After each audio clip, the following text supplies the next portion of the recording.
Good morning, everyone. Thank you for joining us today. On behalf of the National Bank of Fujairah, I am pleased to welcome you all. I am Gavin Quess, and I will be hosting today's webinar. Today's topic is redirecting customers into retail stores and what are the related challenges and possibilities. As we all know, the year 2020 changed the dynamics of retail sector faster than before as the world turned upside down and moved towards the digital arena to do everything possible online, including shopping. This did open more avenues of growth for SMEs in retail and hospitality segments, but at the same time, reduced in-store footfalls. Now, as we're back to normal, hopefully, physical stores are regaining their position that is essential to retail division, despite the changing landscape. In today's webinar, we will focus on the importance of design in today's retail and hospitality sphere that is able to help and attract new customers. This webinar is part of a knowledge sharing effort by the National Bank of Fujairah, where our aim is to increase awareness of common trends, challenges, and opportunities to help SMEs with resources not only to operate, but grow and develop even further in today's transforming environment. Our efforts and services are continuously recognized by a number of industry accolades, including the titles of the Best SME Bank and Most Innovative Emerging Technology Implementation by MEA Finance Awards. I will also take advantage of today's session. I will remind you to not forget to register to mbfconnect.ae, a platform designed to empower SMEs where you can connect other like-minded business owners and get updates on the industry trends and market insights. So I'm actually really excited about this topic, and I think we've got three excellent speakers today with us. I appreciate them joining us. I know one of them has actually joined us from France. But on today's panel, we have Carla Conte. She's the founder and creative director of Brand Creative. We have Christian Maru, managing partner and director at MMAC Design Associates, and we have Magdalena Bjork, brand manager at iXora. Towards the end of the webinar, we will also have a Q&A session. So in case you have any questions that come to mind throughout the topic or throughout the speakers, please feel free to share them through the Q&A tab, and we will address them at the end of the session as much as possible. So as I said, I'm really excited about this. I think that it's really interesting as we head into next year and the changes that may come. I think before we introduce our first speaker, I just wanted to recap on a couple of research information that we were able to provide. Deloitte did a report, particularly in relation to, I guess, this topic, and some of the outcomes of this are here. So I'm just going to run through them because I think they're quite interesting. Retailers that have been investing in their digital and e-commerce capabilities to elevate their brand and customer experience before COVID-19 are clearly poised to come out ahead. So I think the businesses that have already been doing that and investing that heavily, they'll be ahead of the curve. Smart businesses are considering their 5-year strategy into a 5-week one, ratcheting up their investment in digital capabilities and rapidly experimenting with new business models in an effort to get ahead of the evolving trends. And I think what that means is trends are moving so fast in today's world than maybe what they were 5, 10, 15 years ago. Mall owners and retailers have had to work hand in hand to create a reason for consumers to return to malls and have a smooth but also a stress-free and safe experience. Many retailers are reevaluating the profitability of bricks and mortar stores with regard to their retail estate costs. They are effectively culling low performing stores and focusing their capital on more profitable or flagship locations, allowing them to strengthen their brand through the interplay between physical channels and the online channels. The customer journey has constantly been evolving, but it's no longer simply about visiting a store. It now involves an overall brand experience through the omnichannel platform having done their research online, customers arrive in the store already knowing what they want or what they're looking for. The role of an in-store sales associate will now be elevated to someone fully versed in the product he or she is selling, who can understand and find a solution for the customer's needs. In essence, they basically become a brand ambassador. The growing share of online purchases may mean that stores do not need to carry as much inventory, and many can lean more towards a showroom approach. They can have a smaller space using technology to create a more interactive interface with the brand and products, and arrange order and delivery within 24 hours to your home or location. And finally, food is the new fashion. Dining out appeals to all customers, and it cannot really be replicated online. When consumers were asked about which amenities would encourage them to come to the malls, 35% of respondents came back and said that food and restaurants for dining and takeout were the #1 reason. And it's even greater in the age range from 18 to 34, where actually that response number was actually 40% of people. I went to another report also with the Checkpoint Systems report, and there's a couple of interesting stats from here. Consumers crave the experience that exceeds that of another online transaction. So when they're coming to the shops or they're coming to the retailers, they want that sort of experience.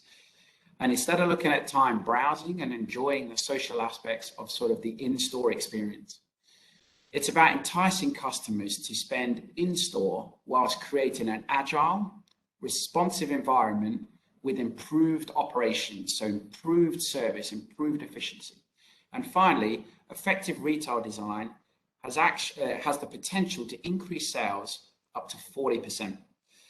So as I said, we've got some great speakers today, and I'd like to ask them if they can turn on their videos. As I said, we've got Carla Conte, we've got Magdalena Bjork, and we've got Christian Miru. Thank you very much, obviously, everybody joining us. And Christian, I know that you're in front, so I appreciate the time difference. I think if we can start with Carla. Carla, do you want to, sorry, Magdalena and Christian, you can put your webcams on, it's fine, not a problem at all. Carla, do you want to just take a couple of minutes just to introduce yourself, and then we can go into some interesting questions? Sure. Hello, everybody. As Gavin mentioned, my name is Carla Conte. I'm the founder and creative director of a company called Brand Creative. We came into being 10 years ago, and we are really specialists in retail design. It's been a passion of mine my entire design career. I have been in the field for almost 2 decades now, and started off in Toronto working with large North American brands, as well as in Latin America. And working with these people really about brand experience, especially in a time, 20 years ago, when these were really just buzzwords and people didn't really understand the effect and the power that retail design could have on their businesses. So basically the idea of creating Brand Creative here in this region, we felt that there was a niche and there was a need, a real need, for local homegrown brands that we were coming across to actually be able to access the type of knowledge that people in Europe and North America and retailers in both of those places already have access to and really do utilize to their advantage. We felt like at the time, 10 years ago, that a lot of brands were coming into existence and really just kind of basing themselves on trend, aesthetics, and going into things without understanding customers and the psychology behind retail design. And so what we've done and we're really proud of is actually work with a lot of Emiratis, a lot of other also expats, developing their own homegrown brands and kind of instilling in them the type of mentality and the type of tips and tricks needed to really succeed in the region. Great, thanks, Carla. And yeah, obviously, I know Carla quite well, and I know the business quite well, and it's done very well recently. I know you've won some awards as well, so congratulations in that. So I have a couple of questions. You obviously, you talked there about design sort of 10 years ago, 15 years ago. I guess the first thing I'd probably like to probably just get a bit of a snapshot on, but how has design altered over the last 10 years in that retail space, particularly, let's say, here within the Middle East? Well, I mean, first and foremost, you did mention this before, e-commerce has completely changed. And the way that people are used to, and actually the comfort, that comfort level, it's very emotional actually. 10 years ago, it was really quite difficult for retailers to kind of convince people to trust online payment systems, like it was always available, it was there. But people just didn't really feel comfortable, putting in their bank details and credit card details Yes. into the cyber world and kind of expecting a delivery to come. And also there was this, what happens if I receive this thing and I don't like it? That whole tactability and the entire multi-sensory experience of shopping. It was we were kind of playing with all of these things all at the same time. So all the retailers that I've been speaking to in the last 10 years have all said the same thing. Brick and mortar is not going anywhere. It isn't. I've been in this Yes. field for 20 years. So, and especially in this region, if anybody wants to think that it's going somewhere, it's actually only just expanding. So, and it's expanding because there's a demand for experience. Here in this region, we have climate to deal with. So you're always going to have people joining the shopping malls on a weekend with their families. There's about 6 months of the year, which are just not, it's not just not possible to be outside. Yeah. So what are our options? The way that our interior architects have actually planned for shopping centers to be this multi-experience building. It's really quite clever. We'll, unlike other places in the world where you might have a standalone cinema and you might have restaurants that are standalone, here it's all encompassed within this one building. So Yeah. it really does mean that the retail shop experience has to be phenomenal. The other problem is that with the scale of these shopping malls here, that there is something that happens. People don't go to the mall here with the intention of, whereas, in other places in the world, you think, I need to buy a pair of sneakers. I'm going with that in mind. Here, one retailer is actually fighting for your money just as much as another. It might be that I'm coming to the mall with 100 dirhams and I'm going to spend that on ice cream, for my family, Yes. or depending on my fancy that day, I might use that to buy, skincare. So Yes. it's kind of like every retailer, forget about the category, every retailer is kind of competing against one another for your money. So it means that design has to be absolutely wow, phenomenal, exceptional. And as Yes. you said, landlords are getting really clever, getting rid of the low performers, and really also ensuring that their internal design teams are demanding the best. And you see that here. I mean, we live in the Yes. land of, the top, the Extraordinary. best. Absolutely. So, when we submit a design now to a landlord, to a mall here, it really does get scrutinized by a design team. And those design teams have gotten much better than they were. Yeah. And the caliber of the designers sitting on those teams making these decisions is much better. So they know what to look for. Yes. And the actual owners themselves, they are traveling the world. We have worked with everybody, Imar, MAF, Miras, over the last 10 years.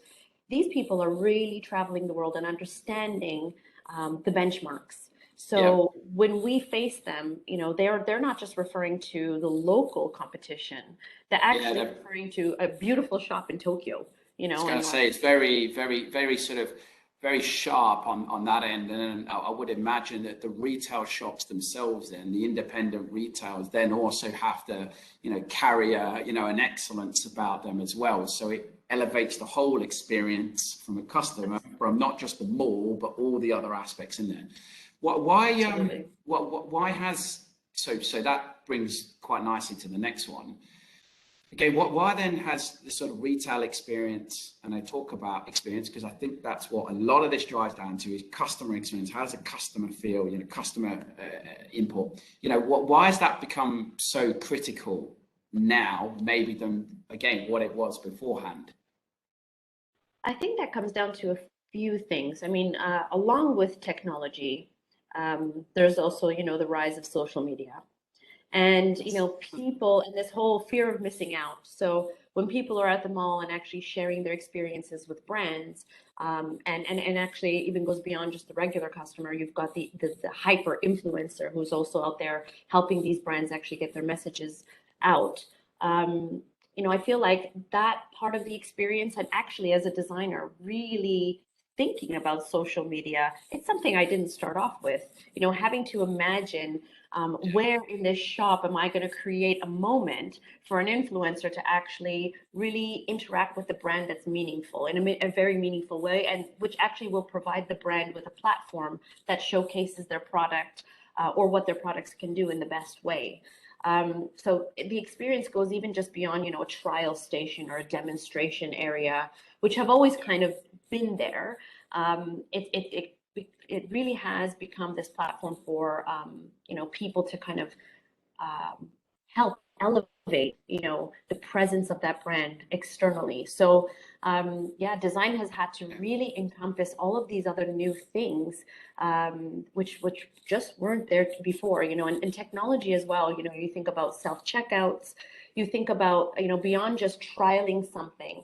There are now apparatuses and machines and technologies available that can analyze the skin, or even actually, we work with a lot of sporting goods stores as well, and actually looking at a proper fit of a sneaker or a running shoe to make sure that we're really like providing the best in terms of recommendations and in terms of product as well. People really are.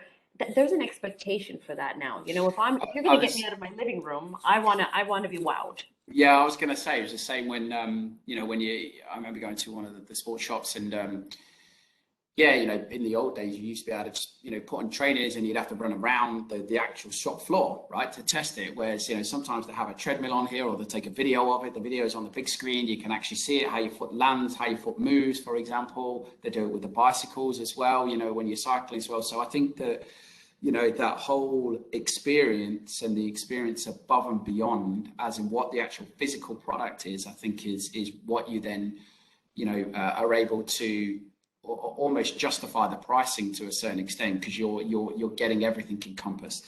How just slightly from a different angle, obviously lighting, color, materials that are all used. I remember going past one the other day in Mall of the Emirates, and it's one of those that completely stood out. It caught my eye for that like 2 seconds because it was quite bright, but it was the reflection off of a piece of metal material, and that sort of made me have a look, if that makes sense. How are retailers and designers, consultants, designers using that to attract the customers, but also how they can really expand on that? Well, lighting is key. When it comes down to even budget at the end of the day, when we're doing fit out costs and things like that, I will, funnily enough, I will actually say to a retailer, I will sacrifice another material as long as we maintain the budget for lighting. Lighting has such a psychological impact on how people feel. The color temperature, the lux level. And to be very honest, no interior designer leaves any kind of an educational institution, a degree or whatever, being equipped with the knowledge to really do this beautifully. So, we work with specialists actually, and lighting designers who really understand psychology. We are the ones who actually sit with them and describe the mood, the ambiance, and what we're trying to achieve emotionally. Okay, so we'll do that with them. We do that with color renderings. We'll actually sit with them. They interview us about the emotion that we're trying to achieve. It's quite critical. There's things that you have to deal with, such as contrast. You cannot over illuminate a store and expect somebody to feel great in it. First of all, depending if it's fashion or beauty, or even jewelry oriented, you know, there's a lot of mirrors and a lot of reflections of your own face. So Yes. if you're actually rendering the skin or somebody's body in the wrong color temperature and they feel for a slight second, even in a Yes. fitting room, that they don't look good, you've lost that sale. Correct. Yeah. So for me, it's completely critical that we're also making people look beautiful. Yeah. Even if they're not the most beautiful. So it's tactics, right? And it really is valid. Well, and again, it comes down to everything though, because that is one of the major keys, you know, aspects.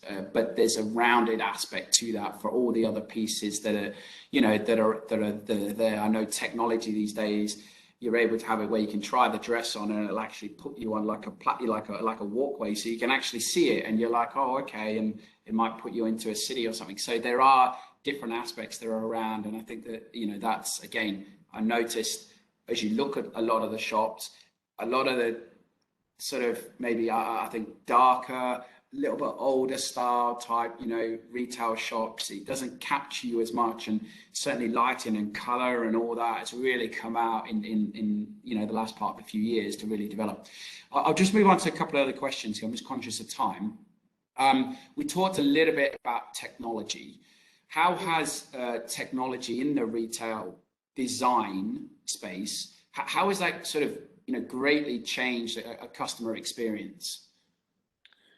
Well, I mean, from the retailer point of view, I mean, certainly the larger supermarkets, hypermarkets, department stores, they're utilizing the type of technology that's really kind of heat mapping the usability of spaces. So they're able to really understand, you know, the metrics behind, you know, why is this area performing or outperforming another area? Yeah, exactly. And so, I mean, when we're working with those kinds of retailers, that kind of information, especially in a rebrand or a refresh, becomes critical because we're able to see the realities of what's really happening and assess where the previous design has gone wrong, and where we can actually make real change and significant change. So, I mean, that's happening in the background.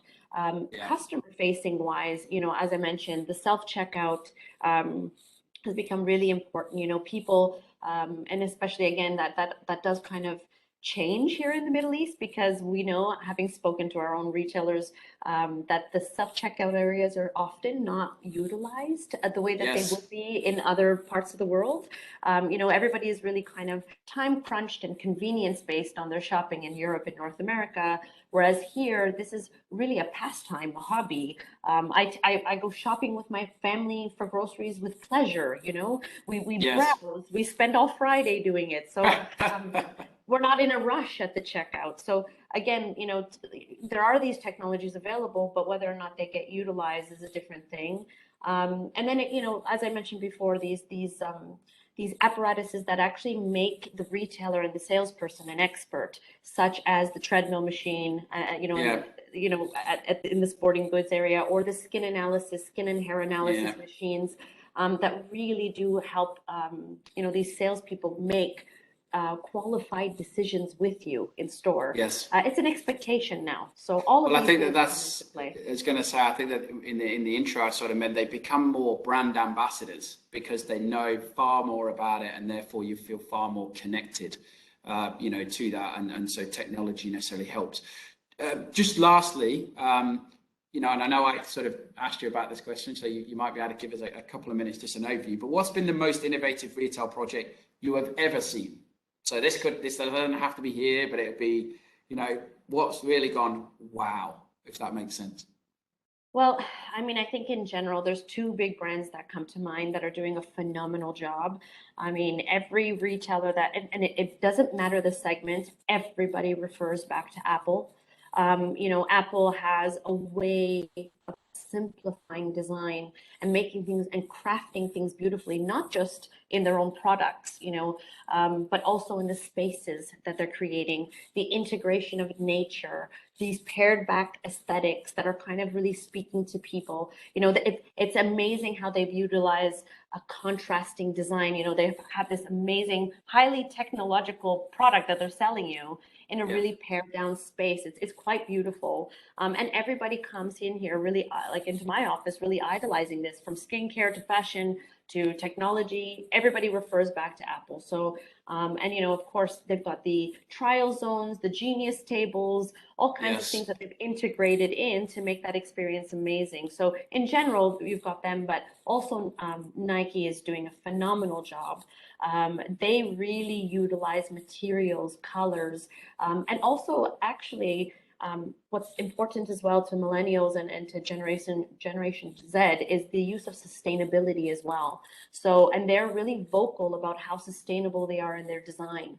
So they will even call it out, you know, on a wall, they'll say, I'm a recycled material. And these kind of points, you know, these moments in a shop that are actually utilizing design to speak directly to a customer are exciting for me, you know, because we're being very honest and transparent. So yeah, I would say that those two brands are doing a phenomenal job. Yeah, look, I think that last bit you talked about, sort of, you know, the next generation, which I think brings us on to sort of Magdalena, because I know in there was a question that I asked about, and it comes back to the footfall, the Instagram and everything like that, the new generation. So actually it's a good lead in. Well, look, Karla, thanks very much for that. I'll get you to come back for the Q&A. Just leave your webcam on, but if you could put yourself on mute, and Magdalena, you there? I'm here. Hi. Excellent. Great. Magdalena, do you just want to just take a minute just to introduce yourself for the listeners, and then again, sort of go through some of these questions. Some of them might resonate with Karla as well. Yeah, absolutely. Well, Karla, thank you for giving such great points. I was listing them down with me. Like, you obviously have so many years of experience, but I come all the way from Iceland, and I always like to say I'm born and raised in the beauty industry. Started super early working for commercial beauty brands back home in Iceland, both on a sale, like I started selling mascaras on the sales floor, so I know the customer journey all the way from like the ground and then up. I moved to London, where I was working for a huge corporate company, L'Oreal Group there. And then I moved my career all the way to Dubai, where I was working for a brand that was under Unilever. So I've had, my experience is always in beauty, and it has always been in corporate and in retail, but it has been only here in the UAE where I've been more with smaller companies, which has been very different, where I've been needing to be part of every step of the way, from the customer journey up to the visuals of the brand and the design, and being part of big decisions. So now today I find myself being part of big decision making, and all of these topics that you guys were talking about earlier. It's very interesting to hear them. So yeah.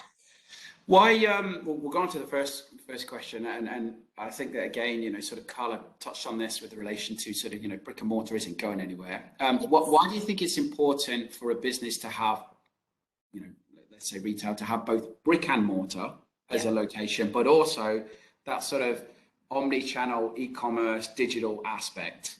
You know, because I sort of think that it's an important aspect. So basically, now that I'm brand manager for Ixora, and Ixora is a Cosmos Organic certified beauty brand here in the region, that is our niche. And when you ask about what is the important to have brick and mortar and the e-commerce together, for us, Ixora today, one cannot live without the other. So as we're a new brand in a very saturated, competitive market, it's so important for us that the visual offline and online are cohesive to bring the customer journey. Online, we need to be on trend. We need to have the right people speak about us at the right time, the right community. We need to be the wanted new brand. And then when we create that hype online, to be able to move that offline and then fit the same image, basically. So Karla, she designed our beautiful retail store down in Festival City Mall, which is award-winning. And only people passing by through, we gain new customers. Okay, so that's one way for us that is important. And then online, I think we have managed to match her design to our online, but it's as important for both. Cohesiveness is very important. Correct. I mean, I sort of explained to somebody else that, you know, your online is giving you, you know, omni, I suppose is the word, but it effectively gives you tentacle webs into lots and lots of potential people that you wouldn't normally get from a brick and mortar. But the brick and mortar allows, you know, that sort of still that feel, that touch, that closeness to it as well, that it's not just the other side. Exactly. So I think that that's, you know, for anybody that's carrying a brand like that, and that can be across, you know, does obviously, you know, beauty's, you know, quite high up in terms of, you know, or more fashionable, I guess I could say, is the word I'm trying to come up with. But you can use that same model. It doesn't matter whether it is for, you know, computers or anything else that's probably not so fashionable, if that makes sense. It's hand in hand, and the brand connection between the actual physical store and actually online. It's truly important, and especially for us, because we're a skincare. Yes. Our customer need that touch and feel and smell, like Yes. they need to get their hands on the product for us to be able to make the purchasing decision. It's much easier with the brick and mortar rather than online in the industry that I'm playing in. What Carla touched on the new generation, and again, I'm sort of Gen X, Gen Y, right? So I'm miles away from the next gen. But what are the generation, the new generation of the shopper expecting, you know, from retail shops? And, you know, I sort of mentioned about it before, but how do you sort of attract them, if that makes sense? Well, these are actually two questions. What do you expect and how do you attract them? If I start on the second question, surely for us, out of experience for Ixora, it's the online. To build the brand awareness online, and then the opposite, what do they expect? I think that they expect first a qualitative product. Like the market is saturated with so many fantastic products, so you need to exceed the limit in terms of quality. And then I find it that there needs to be more of a value behind the brand than ever, meaning, of course, everyone has qualitative products, but if I spend my money at your store, what is it going to do? For example, we are certified by Cosmos Organic, therefore we're environmental friendly, we are sustainable, we recycle. So it's you get value for money here, not in terms of quality of my product and my beautiful design and my great customer service, but you're kind of giving back to like the community and the environment. That is what the youngsters, they're like, that's the silver lining to their experience. Yeah, I think that connection to those changes, sustainability, where does it come from, everything behind it. They want to know all those pieces because they feel like they have this sense of accountability, and good on them for that, if that makes sense, as opposed to, you know, maybe how it used to be. We talked there about, or I did in the early introduction, about, you know, design, layout, and are people sort of downsizing? Carla mentioned about heat mapping. You know, why do you think retailers are looking to change their floor plan, if that makes sense? You know, and why? I know Carla sort of touched on it, but have we seen sort of anything that's been, you know, really stood out from that? Well, for Ixora, because we're new, we're still working on gaining new customers every single day. We don't want to intimidate their comfort that much, so I really don't want to change the layout that much, but that's in our case. But I think for bigger retailers, it's so important to give them the feeling of that something new just came by just changing the floor plan. We change seasonally to be on topic, on trend, you know, Valentine's or Ramadan or etc. It's extremely important to give the impression of that we're doing something new, there is something new for you, yet we need to be a little bit conservative to not, I don't know, push them out of the comfort zone that I'm trying a new brand today. They need to see comfort as well, in our experience. No, and that's why I think, you know, again, you're right. I think a lot of the businesses will look at, like Carla mentioned, sort of heat mapping, realignment, where the products might shift to. And the point is being on trend, because everything is evolving so fast. And again, it was in the introduction. Just the last two questions. How does an SME like yours, you know, compete against obviously some of the larger organizations when it comes to, you know, prime location and also marketing spend? I think this is a very interesting and great question, and I don't think there is one answer to it. But out of experience for Ixora, it is that you cannot be everything for everyone. Okay, so it's an advantage for us because we have our niche, and therefore we can really emphasize on the quality and the community. This works an advantage for us in the case if we allow the customer to be part of the journey. We allow them to take part in evolving the brand and the customer journey and the experience by asking for feedback and improving on that feedback. Yeah. And we can also be more personalized. So, and jumping on trends like Carla said earlier, like e-com and the online and etc. It allows us to adjust to changes quicker, and it allows us to jump on trends quicker. So if something is booming, I can implement it tomorrow and no problem.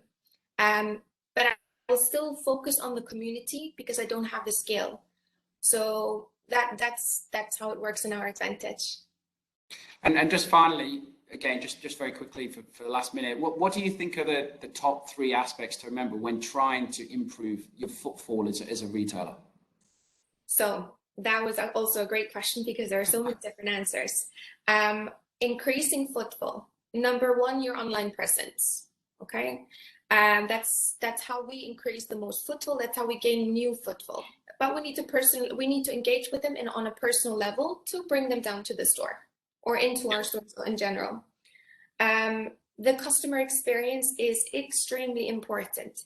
I am located in shopping centers like Festival, City Mall, and Dubai Mall. So I have the advantage of footfall passing by. But it is the brand ambassadors, like you said, we need to ensure that they found this amazing new brand that they speak about to their friends and family. That's how you gain the most loyal and the best footfall, the qualitative footfall. And last but not least is the location, of course. And I'm in Dubai Mall in Festival City, and Carla spoke about how shopping centers are evolving. They're bringing more experience, and you said food and beverages. So as long as they continue to evolve, me as a smaller company, I gain from that. And then it's just up to us to grab the opportunity while we have it. Well, thanks, Magdalena. I think it was very, very useful. And again, I'll ask you to come back towards the end if we have any Q&A as well. I'd like to introduce our final speaker. Christian, are you there? Yes, I am. Excellent, Christian. Again, thanks very much for joining us. Do you want to just give a quick 1-minute overview on obviously MMAC for the listeners? Sure. So I'm not coming from the design world. I'm actually coming from the hospitality world. So my first part of my life was very much around the hospitality experience. My parents used to own a hotel in France, made me go to hospitality schools, and I did this for a couple of years until I realized it was much too hard work, and I could find something easier where I could use a little bit of my talent. So I started then in interior design. I was in the US for about 4 years once I studied, and then came back, was in Switzerland, Germany, and finally moved with the same Swiss firm that I had been working with for 20 years in the UAE. In 2000, I think let's say about 8 years ago, we decided to launch our own company, remaining specialized in hotel design, but out of Dubai with the same clients and to some degree it's the same kind of culture that we had before. And we've done so fairly well. So now out of the Dubai Design District, we have clients in Africa, Uganda, Senegal, Seychelles. We have clients in Asia, in Bangladesh, Nepal, and India as well, Pakistan very recently, and of course a lot of the hotels around here. We've designed about I think about 70 hotels over the past decade, so fairly large experience in the hospitality world. We started to move slowly into the retail world, but slightly different. Maybe we do more the public areas of the shopping malls, some of the F&B outlets, some of the food courts as well. So I think more the hospitality experiential part of the mall, because we see this as becoming a trend. The hospitality experience is in demand in those retail area, and this is actually part of what attracts a lot of the buyers. So we actually being called in more and more over the past couple of years. I was going to say, and look, I think that again bodes well to the conversation, because the retailers can't necessarily, to a certain extent, work without having the shopping malls that have the hospitality design to it. If it's a hotel, and in a hotel you obviously have retail outlets that can be underneath the hotel as well. So I think that's it's still really vital. How have you how has the hospitality sector, again, particularly in the Middle East, how has that sort of customer experience altered over, the last 10 years? I think I like the fact that you don't mention the past 2 years, because I think it's interesting, because our investors look at a much longer term type of investments. Hotel is going to last a minimum of 20, 25 years, up to 50 and more. I mean, agreements are usually about that time, and the duration of our design for hotels is between 7 to 10 years. I would say what we've seen over the past decades as a movement is I think is maybe fourfold. One is an increased demand for intuitive technology. And I really want to insist on intuitive technology. So basically not technology for the sake of technology, but technology for comfort, an almost invisible experience. And that's one of the elements.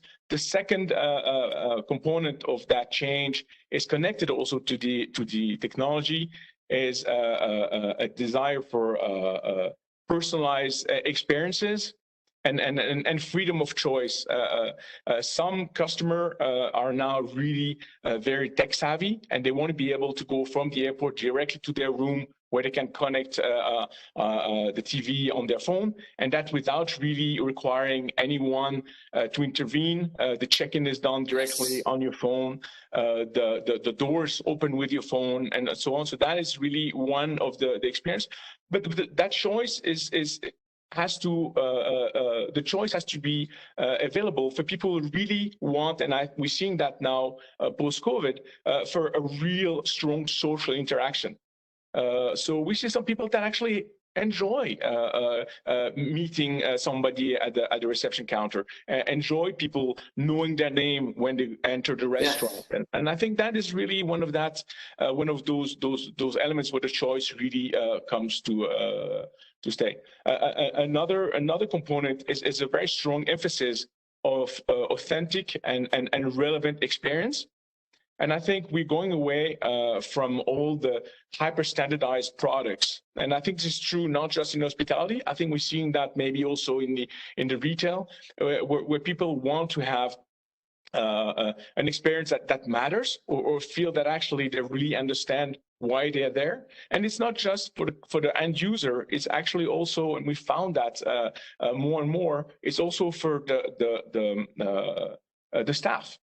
Yes. I mean, an hotel or any environment where the staff really embraces the story, the functionality, where the tools put at their disposal are functional and make them better professionals, really tend to offer more successful hotels.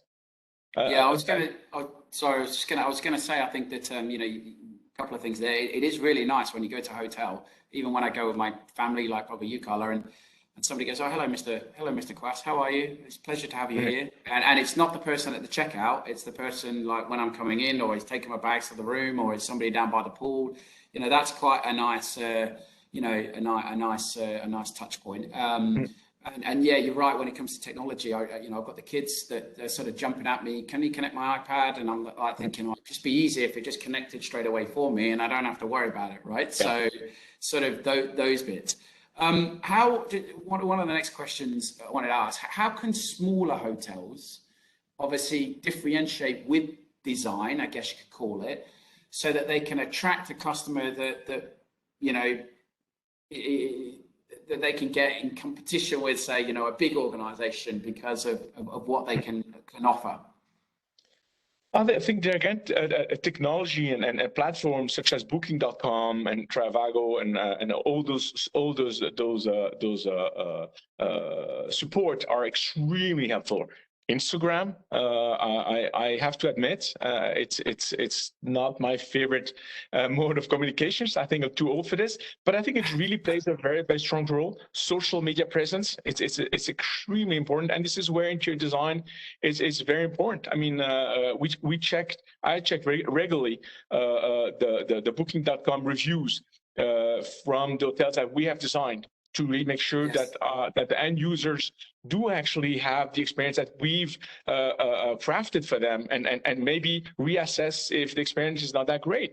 But I think it helps really the small platform to have a great design, a great service, and I think again, I think service comes before design in our case. This is where our work is really to make sure that the staff is really at ease and can perform the best possible. But I think those are the one of the key elements that actually make the smaller private hotels functioning. Yeah. And the third is really a very strong, again, it's true for a lot of, everything is becoming hospitality, retail. Yes. I mean, if you go to the Bentley showroom, it's almost It's all feel. It's all feel. Yeah, it's all feel on trend. I think one of the points you mentioned there was I'm just trying to remember the aspect, but yeah, it's feel and trend that you want, and you have to be on it. Quite important. You're talking about the staff, obviously, service being number one, and I think that comes back to that whole taking the brand ambassador approach. Because I think if you value that, then that comes across that you value that to the customer as well. I think we might skip on one of the questions, Christian. I'm just conscious of time, or we'll whip through them quite quickly. Are hospitality companies also trying to sort of accommodate the whole business workspace collaboration type group? Because they're trying to attract something slightly different. Does that work? Does it not? Very much so, and I think this comes down to the fourth pillar. I forgot to mention is flexibility. No, it's true, but I think it's a very nice way to bring it back. Flexibility is also one of the elements that we see in demand immensely in hospitality, where the lobby becomes an event space, where the restaurants becomes a meeting space, and I think we see customers wanting to use that, and that more in a working sense. I think the days where we sit all by ourselves in the hotel rooms are over. I think because of social media and because of COVID, we've become extremely socially thirsty. We need to see people. I mean, I just went in the Christmas market. Oh my God, I loved seeing all those people, even though I didn't get to talk to them. It's a sense of being human again. And I think we're seeing that in the and I think this is where the retail is going to do well, and this is why some of the hotels are doing very well. It's because we want to see people. So we see people coming down to public space, but still wanted to use the space for work. So creating pockets where of calm area where you can actually have a small meeting or conference call, but nevertheless being able to receive a coffee or being able to see people coming in. And that is actually going even further. Some companies are now creating membership in partnership with the hotels, where you can actually, if you're signed up, access 30 or 40 hotels within a city where you actually can come and work. So you get free coffee, free Wi-Fi, you can spend the entire day. And the great thing with that is that animates the public areas in the afternoons where it might be a little bit more empty. It allows the staff to interact with usual customers and still generate some revenue. So I would say it's moving really towards that.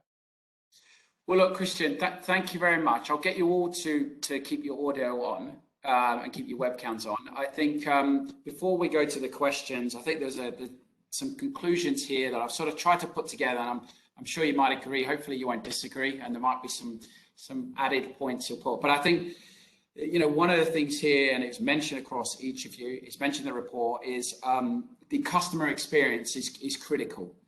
And having that customer and then keeping the customer with the stickiness is even more important now, simply because there is so much option, so much available that gets thrown at them online, offline, you name it. And so I think that that's probably one of the big points.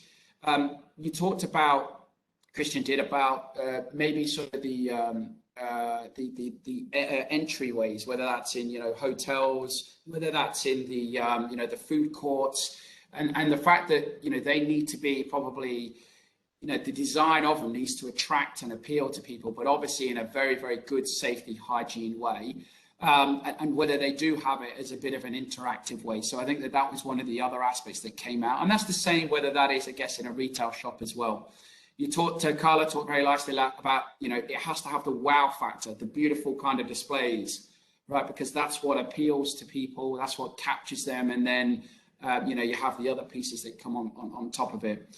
We sort of talked about positive associations. So I put service, and I think what that means is brand ambassador, sort of making sure that that's what you're representing. It's not necessarily the service, it's really knowing about that and then adding the extra value. Technology, we all covered that, whether that is, running, whether that is cycling, whether that is in the hotel room as you walk in, because my kids are nagging me about the iPad. It's a variation, and I think that evolution is constantly, how can we make it efficient, fast, slick, but interactive.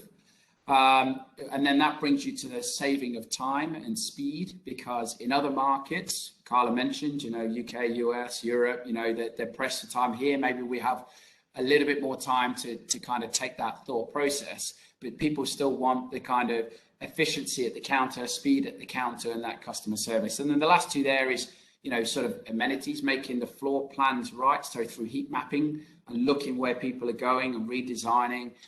And then there's one thing that came out, which was there's still this sort of buy local type aspect. And I feel people feel this closeness to a community, as important, particularly maybe the newer generation, whether they look at that local, whether they look at sustainability, whether they look at, what's going into it, how do people react? There's that whole social side. Any feedback from either of you before I go to I think we've only got time for a couple of questions. No, all pretty good. Yeah. Okay, I think you did a great job summing it up. Yeah. No worries. I'll just run through a couple of the questions. So somebody has said here, what if I don't have a physical store in a prominent location? So, a sort of flagship location, but they have an online presence. What should be my top priority in this region for personalized experience or attracting audience? Maybe Magdalena, I can ask you this one. It might tie slightly to you a little bit more. Well, the UAE and this region is especially UAE is so smart. There are companies now that offer online platforms to offer their customer an offline experience. So these markets and these pop-ups and these venues, they are fantastic. So before you dive into a big investment for this, for the location, you should definitely have this experience of these markets first, see how it gets, the feedback of the customer, and then definitely you should invest in the offline. Yeah, and again, I think that was in the Deloitte report that people might not take a big space, they'll use a pop-up type style format, because it's all about at least having the brand there with some touch points to it, but it doesn't give you everything. Everything else is maybe online, and you use that as another avenue. Another question, more and more companies are going into paperless mode. So for example, traditional print, collateral, etc. are being eliminated and reduced a lot. What should be the right balance with relation to touch and feel when it comes to presentation and aesthetics? And maybe I'll probably reach out to you, Carla. I don't think that you can, when it comes to the printed collateral, ever cheap out on this. That tactile experience as human beings is super important. People can make an instant judgment on your brand and how much you're investing in them just by touching that packaging. So whether it's a carrier bag or the actual box, it says a lot. And especially when you're into more of a premium goods kind of a realm, anything like fashion, jewelry, or skincare, cosmetics, fragrances, you really need to be, whatever is printed has to be done with care, and design really comes to the forefront in that case. I actually wanted to say this even for the last question.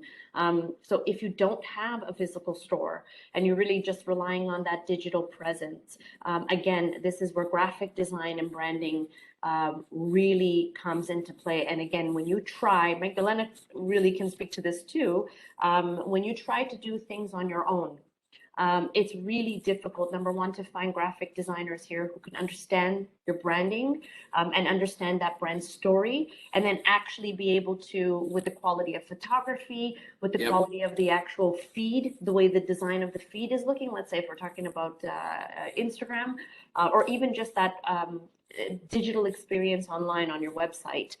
I can tell immediately when you've tried to do something in a mom and pop way on your own, right? And overusing stock photography is horrible.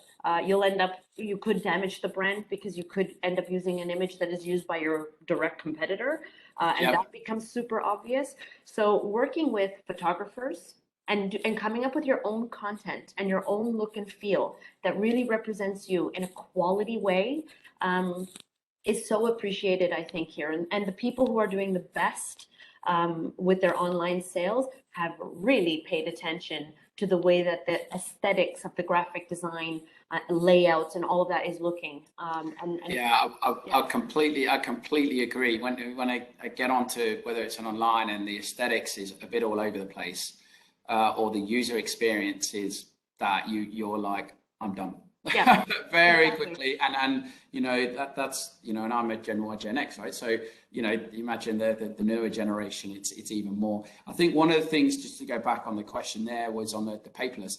I mean, I know a lot of people now, they don't do printed receipts.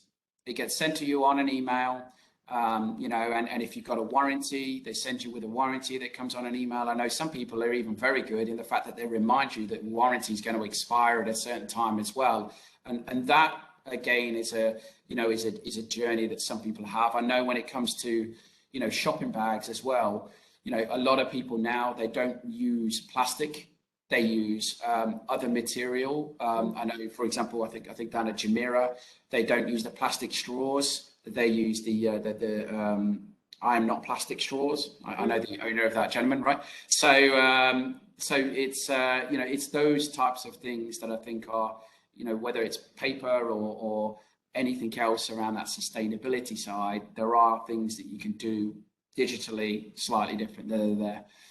Well, I think that's all we've got time for. It's just gone over 12. So I think we're done. It actually went really well. I want to thank each of you for joining us. Christian, I know you're in France, as I said, so I really appreciate you taking the time. For our listeners, again, thank you very much for joining us. There'll be a copy of this webinar that will be online, so feel free to listen out as well. Listeners, thanks to the panelists. Thanks so much for joining us. I really appreciate it. Obviously, for those of you, have a safe and happy Christmas. Thank you very much for having us. Thank you. Thank you. Merry Christmas. Thank you. And I enjoyed this. Thank you. Thank you. And from everybody at MBF, thank you very much to all the listeners. Great topic. Really enjoyed it. And thank you very much. Bye now. Thanks. Bye-bye.